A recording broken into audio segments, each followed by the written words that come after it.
নমস্কাৰ এই মুহূৰ্তত আহি পৰিছে আজি সন্ধিয়াৰ কেইবাটাও গুৰুত্বপূৰ্ণ খবৰ আৰু এনে ধৰণৰ খবৰসমূহ নিতৌ চাবলৈ চেনেলটো ছাবস্ক্ৰাইব কৰি ভিডিঅ'টোত এটা লাইক কৰি দিবলৈ সন্ধিয়াৰ প্ৰথমটো ব্ৰেকিং নিউজ বাংলাদেশীৰ এইবাৰ জঘন্য কাণ্ড সীমান্তৰ পৰা অপহৰণ কৰিলে ভাৰতীয় লোকক বাংলাদেশী বিৰোধী অভিযানৰ মাজতে বাংলাদেশীৰ জঘন্য কাণ্ড সীমান্তৰ ভাৰতীয় নাগৰিকক অপহৰণ কৰি লৈ গ'ল বাংলাদেশীয়ে নাৱেৰে আহি অপহৰণ কৰিলে ৰঞ্জিত দাস নামৰ ভাৰতীয় নাগৰিকক সীমান্তৰ বিএছএফৰ সন্মুখতেই অপহৰণ কৰিলে ভাৰতীয় নাগৰিকজনক বিএছএফ কেম্পৰ পৰা 100 মিটাৰ দূৰত্বত এই ভয়ংকৰ কাণ্ড সংঘটিত হয় কাছাৰৰ ভাৰত বাংলাদেশ সীমান্তত এই ভয়াৱহ কাণ্ড সংঘটিত চোকা অস্ত্ৰলৈ আহিছিল বাংলাদেশীৰ এই চক্ৰৰ দলটো বাংলাদেশী বিৰোধী অভিযানৰ মাজতেই বাংলাদেশীৰ এইবাৰ এই জঘন্যতা দেখিবলৈ পোৱা গৈছে যিটো সময়ত ৰাজ্যত বাংলাদেশীৰ বিৰুদ্ধে ৰাজ্য চৰকাৰৰ অভিযান চলি আছে সেইটো সময়তেই ভাৰতীয় নাগৰিকক এইবাৰ অপহৰণ কৰি বাংলাদেশত লৈ গ'ল বাংলাদেশী লোকে ইয়াৰ পিছতেই তীব্ৰ চাঞ্চল্য বিৰাজ কৰিছে সীমান্তত আন এটা ব্ৰেকিং নিউজ প্ৰতি বছৰে হ'ব এনআৰসি ৰাজ্য চৰকাৰৰ বৃহৎ সিদ্ধান্ত এনআৰসিক লৈ এটা অতিকৈ গুৰুত্বপূৰ্ণ খবৰ এটা ব্ৰেকিং নিউজ এই মুহূৰ্তত আহি পৰিছে কিয়নো প্ৰতি বছৰে হ'বলৈ গৈ আছে এনআৰসি অসমত সন্দেহজনক লোকে সলনি কৰিব নোৱাৰিব জনগাঁথনি ৰাজ্য চৰকাৰৰ ফালৰ পৰা এই বৃহৎ সিদ্ধান্ত গ্ৰহণ কৰা হৈছে এনআৰসিক লৈ ধুবুৰী গোৱালপাৰা দক্ষিণ শালমাৰা মানকাছাৰ শ্ৰীভূমি আৰু হাইলাকান্দিত হ'ব পাৰে প্ৰতি বছৰে বছৰে এনআৰসি অসমৰ অবৈধ বাংলাদেশীক লৈ কঠোৰ হৈ পৰিছে ভাৰত চৰকাৰ অসমৰ বাংলাদেশৰ সীমান্তৰ জিলাক লৈ 5টাকৈ বৃহৎ সিদ্ধান্ত গ্ৰহণ প্ৰতি বছৰে সীমান্তৰ জিলাত হ'ব এনআৰসি প্ৰক্ৰিয়া অন্য এটা খবৰ ৰাজপথত বিবস্ত্ৰ কৰি মহিলাক ভয়ংকৰ নিৰ্যাতন একাংশ পুৰুষ মহিলাৰ সমগ্ৰ অসম জোকাৰি যোৱা এক চাঞ্চল্য ঘটনা আজি সংঘটিত হৈছে এফালে নাৰী সুৰক্ষাৰ শ্লোগান আৰু আনফালে নাৰী নিৰ্যাতন অপেন ৰাস্তাত এক ভয়াৱহ দৃশ্য ৰাজপথত বিবস্ত্ৰ মহিলাৰ বিননি ৰাজপথত বিবস্ত্ৰ কৰি মহিলাক ভয়ংকৰ নিৰ্যাতন একাংশ পুৰুষ মহিলাৰ ঘৰৰ সন্মুখতেই মহিলাৰ গাৰ কাপোৰ খুলি দিয়া হ'ল স্বামীৰ সন্মুখতেই বস্ত্ৰহৰণ একাংশ মহিলাৰ এগৰাকী মহিলাৰ অসহায় অৱস্থা ইতিমধ্যেই এই ঘটনাক লৈ তীব্ৰ প্ৰতিক্ৰিয়া লখিমপুৰত চাউল ধোৱাত অমানৱীয় কাণ্ড সংঘটিত হৈছে চাউল ধোৱাৰ ৰাষ্ট্ৰীয় ঘাইপথৰ কাষত ক্ষুদ্ৰ দোকান দি কৰিছিল জীৱন নিৰ্বাহ দোকান মেৰামতি কৰি থকাৰ সময়তেই একাংশৰ দানৱীয় কাৰ্য দম্পতীক বৰ্ভৰভাৱে কৰা হ'ল ভয়ংকৰ আক্ৰমণ ডিঙিত ধৰি গতিয়াই উলিয়াই আনি ৰাজপথত বগৰাই মাৰপিট দোকানৰ বয় বস্তু ভাঙি লণ্ড ভণ্ড এইখন অসমতেই গাৰ নোম শিয়ৰি উঠা এই চাঞ্চল্যকৰ ঘটনা অন্য এটা খবৰ মই ভয় নকৰোঁ মোক মাৰিলেও মই প্ৰতিবাদ কৰি যাম এই মন্তব্য কৰিছে কক্ৰোচ জনতা পাৰ্টিৰ প্ৰতিষ্ঠাপক অভিজিত দীপকেই মই ভয় নকৰোঁ বুলি মন্তব্য অভিজিতৰ মোক মাৰিলেও মাৰি পেলাওক তথাপিও মই প্ৰতিবাদ কৰি যাম প্ৰতিবাদ স্তব্ধ নহয় প্ৰথমটো প্ৰক্ৰিয়া কক্ৰোচ জনতা পাৰ্টিৰ প্ৰতিষ্ঠাপক অভিজিত দীপকেৰ মন্তব্য মোক মাৰপিট কৰক মোৰ ওপৰত হাত উঠালেও উঠাওক কিন্তু মই হাৰি নাযাওঁ মই চৰকাৰৰ বিৰুদ্ধে প্ৰতিবাদ কৰিমেই আমাক ভয় খুৱাবলৈ বহুত চেষ্টা কৰিব সাহসীয় দলে আমাৰ বিৰুদ্ধে বহুত ষড়যন্ত্ৰ কৰিব বিজেপি দলে কিন্তু কোনেও ভয় নকৰিব আমি আমাৰ প্ৰতিবাদ অব্যাহত ৰাখিম আমি কাকো আক্ৰমণ নকৰোঁ আমি শান্তিপূৰ্ণভাৱে প্ৰতিবাদ কৰিম আমি কাৰো ওপৰত হাত নুঠাওঁ যিহেতু যোৱাকালি জয়পুৰত যি প্ৰতিবাদী কাৰ্যসূচী অনুষ্ঠিত হৈছিল কক্ৰোচ জনতা পাৰ্টিৰ আৰু সেই প্ৰতিবাদী কাৰ্যসূচীতে কক্ৰোচ জনতা পাৰ্টিৰ প্ৰতিষ্ঠাপক অভিজিত দীপকেক চৰ খুদাইছিল একাংশ লোকে তাৰ পিছতে এই প্ৰতিক্ৰিয়া দিবলৈ চোৱা আন এটা ব্ৰেকিং নিউজ ভোকে পিয়াসে সীমান্তত বাংলাদেশীৰ হাহাকাৰ অৱস্থাৰ সৃষ্টি হৈছে চাৰিওফালে ঘেৰিছে সেনাই ভাৰত বাংলাদেশ সীমান্তত আজিও উত্তেজনাময় পৰিৱেশে বিৰাজ কৰিছে সীমান্তৰ পৰা আহিছে এক বেদনাদায়ক দৃশ্য মানকাছৰৰ ভাৰত বাংলাদেশ সীমান্তত 55 ঘণ্টা বাংলাদেশীৰ নিজকে বাংলাদেশী বুলি স্বীকাৰোক্তি কৰিছে বাংলাদেশীয়ে সীমান্তৰ জিৰোল্যাণ্ডত 3 দিন ধৰি আবদ্ধ হৈ আছে এই নাগৰিককেইজন দালালক ধন দিলেই ভাৰতীয় হৈ পৰে বাংলাদেশী নাগৰিক অতি কৌশলেৰে সীমান্ত পাৰ হৈ ভাৰতত প্ৰৱেশ কৰে বাংলাদেশীয়ে ভাৰত বাংলাদেশ সীমান্তত উদ্বেগজনক পৰিস্থিতিৰ সৃষ্টি হৈছে দালালৰ সহযোগত কামৰ সন্ধানত ভাৰতত প্ৰৱেশ কৰি পৰিল এইবাৰ বিপদত ভাৰতে পুছবেক কৰাৰ পাছতো বাংলাদেশে প্ৰৱেশ কৰিবলৈ দিয়া নাই লোককেইজনক বাংলাদেশৰ সীমান্তত সুৰক্ষা বাহিনীয়ে কৰিছে আবদ্ধ। 3 দিন ধৰি বুকে পিয়াকে সীমান্তত দিন কটাইছে বাংলাদেশী নাগৰিকে। মানকাছাৰ ভাৰত বাংলাদেশ সীমান্তত এই বেদনাদায়ক দৃশ্য ইতিমধ্যে সামাজিক মাধ্যমত ভাইৰেল।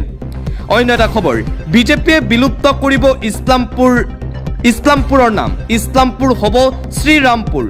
তাৰ পিছতেই এইবাৰ খুব দেখিবলৈ পোৱা গৈছে বিজেপিয়ে বিলুপ্ত কৰিব ইছলামপুৰৰ নাম সলনি কৰিব বিজেপিয়ে। ইছলাম শব্দ সলনি কৰি তাৰ ঠাইত লগাই দিব ৰামৰ নাম। ইছলামপুৰ নাম সলনি কৰি নতুন নাম দিয়া হ'ব শ্ৰীৰামপুৰ। ইছলামপুৰ গাঁৱৰ নাম সলনি কৰাৰ সিদ্ধান্ত লৈছে বিজেপি চৰকাৰ প্ৰশাসনে।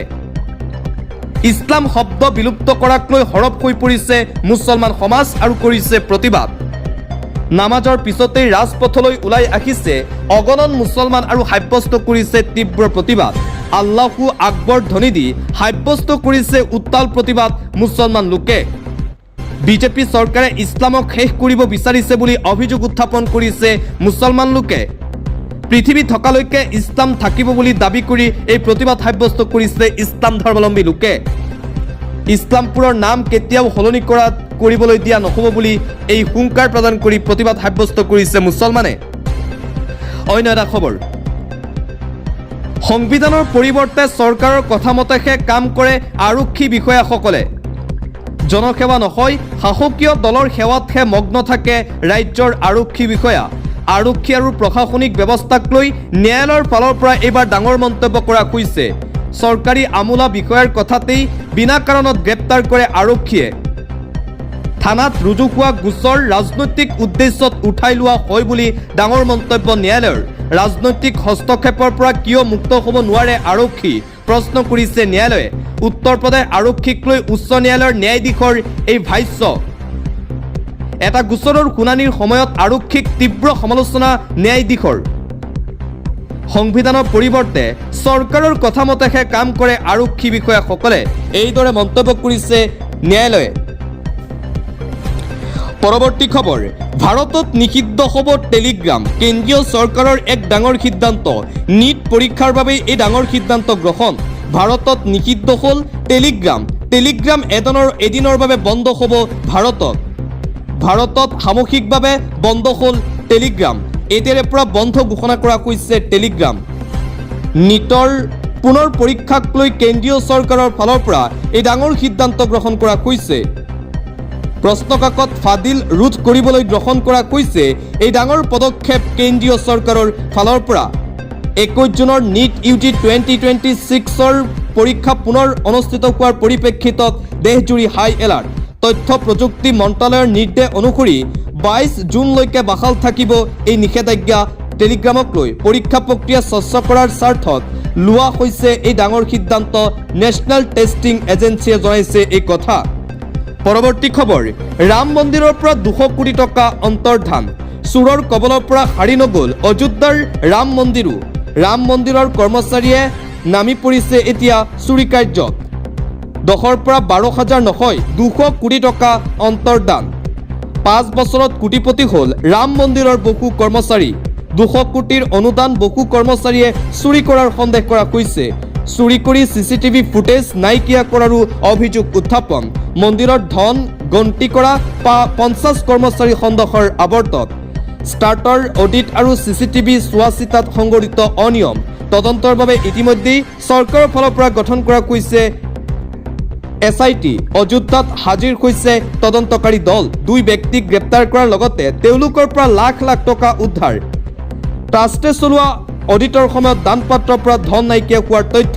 ধনৰ লগতে সোণৰ অলংকাৰো হৈছিল চুৰি। কৰ্মচাৰী লাভকুশ মিশ্ৰৰ ঘৰৰ পৰা প্ৰায় 10 লাখ টকা নগদ ধন উদ্ধাৰ। গোবৰৰ দমত লুকুৱাই ৰাখিছিল এই বৃহৎ পৰিমাণৰ ধনৰাশি। কৰ্মচাৰীসকলে মাহিলী দৰমহা প্ৰায় 18,000 পৰা 20,000 টকা পাইছিল। কেইমাহ মানত তেওঁলোকৰ সম্পত্তিৰ অস্বাভাৱিক বৃদ্ধি। এজন কৰ্মচাৰীৰ প্ৰায় 1.5 কোটি টকাৰ মাটি ক্ৰয়। আনজনে প্ৰায় 40 লাখ টকাৰ ফ্লেট ক্ৰয় কৰিছিল। দেশজুৰি চাঞ্চল্যৰ সৃষ্টি কৰিছে এই ঘটনাই। ৰাম মন্দিৰত এইবাৰ চুৰি কাৰ্য। পৰৱৰ্তী খবৰ, অভিষেক বেনাৰ্জীৰ বাবেই মমতা বেনাৰ্জীৰ তৃণমূল কংগ্ৰেছ এতিয়া ধ্বংস হ'বলৈ গৈ আছে। অভিষেক বেনাৰ্জীৰ বাবেই তৃণমূল কংগ্ৰেছ ধ্বংস হৈ গ'ল। যিটো পৰিয়ালৰ ওপৰত মমতা বেনাৰ্জীক নিৰ্ভৰশীল কৰি তোলা হ'ল, সেই পৰিয়ালটোৰ হাতত মমতা বেনাৰ্জী প্ৰসত হৈছিল। ঘৰৰ ভিতৰতে গতিয়াই দিছিল মমতা দিদিক। দলৰ সকলোৱে এই কথা ভালদৰে জানে। তৃণমূল কংগ্ৰেছৰ সাংসদ অৰূপ চক্ৰৱৰ্তীৰ এই তাৎপৰ্যপূৰ্ণ মন্তব্য। অভিষেক বেনাৰ্জীৰ বাবেই এতিয়া পশ্চিমবংগৰ মমতা বেনাৰ্জীৰ তৃণমূল কংগ্ৰেছ ধ্বংস হ'বলৈ গৈ আছে বুলি মন্তব্য সাংসদগৰাকীৰ। আন এটা জৰুৰী খবৰ, প্ৰেছক্ৰিপশ্যন অবিহনে ফাৰ্মাচীত বিক্ৰী কৰিব নোৱাৰিব কাষৰ চিৰাপ। ডাঙৰ সিদ্ধান্ত গ্ৰহণ কৰা হৈছে। সাধাৰণ গ্ৰাহক আৰু ফাৰ্মাচী ব্যৱসায়ীৰ বাবে গুৰুত্বপূৰ্ণ খবৰ আহি পৰিছে। এতিয়াৰে পৰা ফাৰ্মাচীত কাষৰ চিৰাপ কিনিবলৈ চিকিৎসকৰ প্ৰেছক্ৰিপশ্যন বাধ্যতামূলক কৰা হৈছে। চিকিৎসকৰ লিখিত পৰামৰ্শ অবিহনে কোনো গ্ৰাহকে কিনিব নোৱাৰিব কাষৰ চিৰাপ। প্ৰেছক্ৰিপশ্যন অবিহনে কাষৰ চিৰাপ বিক্ৰী কৰিলে ফাৰ্মাচীৰ বিৰুদ্ধে লোৱা হ'ব কঠোৰৰ পৰা কঠোৰ ব্যৱস্থা। কাষৰ চিৰাপৰ অপব্যৱহাৰ ৰোধ কৰিবলৈ এই ডাঙৰ সিদ্ধান্ত গ্ৰহণ কৰা হৈছে চৰকাৰৰ ফালৰ পৰা। কাষৰ চিৰাপ ক্ৰয় বিক্ৰীৰ পুৰণি নিয়ম সংশোধন কৰি কেন্দ্ৰৰ এই নতুন নিৰ্দেশনা জাৰি। জনস্বাস্থ্য সুৰক্ষিত কৰা আৰু দৰৱৰ অনিয়ন্ত্ৰিত ব্যৱহাৰ ৰোধৰ আশা কেন্দ্ৰীয় চৰকাৰৰ, যাৰ বাবে এই ডাঙৰ সিদ্ধান্ত গ্ৰহণ। অন্য এটা খবৰ, উজ্জ্বলা যোজনাৰ গ্ৰাহকৰ বাবে জৰুৰী খবৰ। জুনতেই এই কাম নকৰিলে বন্ধ হ'ব গেছ কানেকশ্যন। গেছ গ্ৰাহকসকলৰ বাবে এটা গুৰুত্বপূৰ্ণ খবৰ এই মুহূৰ্তত আহি পৰিছে। আহি গ'ল ৰন্ধন গেছৰ একাংশ গ্ৰাহকৰ বাবে এটা জৰুৰী খবৰ, এটা ব্ৰেকিং নিউজ। গ্ৰাহকৰ বাবে বান্ধি দিয়া নিয়ম নামানিলে কৰ্তন হ'ব গেছৰ সংযোগ আপোনাৰ। প্ৰশাসনে গ্ৰাহকসকলক 30 জুন পৰ্যন্ত বান্ধি দিলে শেষ সময়সীমা। 30 জুনৰ ভিতৰত আধাৰ সংযোগ কৰিব লাগিব গেছ চিলিণ্ডাৰৰ গ্ৰাহকসকলে। কেৱল উজ্জ্বলা যোজনাৰ গ্ৰাহকৰ বাবে প্ৰযোজ্য হ'ব এই নতুন নিয়ম। মাজুলী জিলাৰ গ্ৰাহকসকলৰ বাবে জাৰি কৰা হৈছে এই বিশেষ নটিচ। আধাৰ সংযোগ সফলতাৰে সম্পূৰ্ণ হ'লে কৰিব লাগিব eKYC ভেৰিফিকেশ্যন। LPG ডিষ্ট্ৰিবিউটৰৰ জৰিয়তে eKYC ভেৰিফিকেশ্যন কৰিব পাৰিব। ইণ্ডিয়ান অইল ওৱান বা আধাৰ ফেচ RD এপৰ জৰিয়তেও কৰিব পাৰিব এই কাম। নিৰ্দিষ্ট সময়ৰ ভিতৰত এই কাম নকৰিলে বন্ধ হ'ব গেছৰ সংযোগ।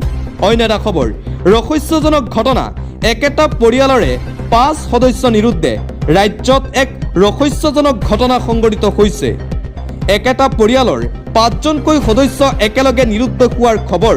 ঘৰৰ পৰা মাতৃসহ 5 শিশু কিশোৰ সন্ধানহীন। মৰিগাঁও চৰাইবাসী কাশীবাৰীৰ পৰা নিৰুদ্ধে 5 গৰাকী। শনিবাৰৰ পৰা নিৰুদ্ধে 2 মাতৃসহ 5 গৰাকী শিশু কিশোৰী। হীৰকজ্যোতি পাটৰৰ পত্নী জিনা পাটৰ আৰু সন্তান নিৰুদ্ধে।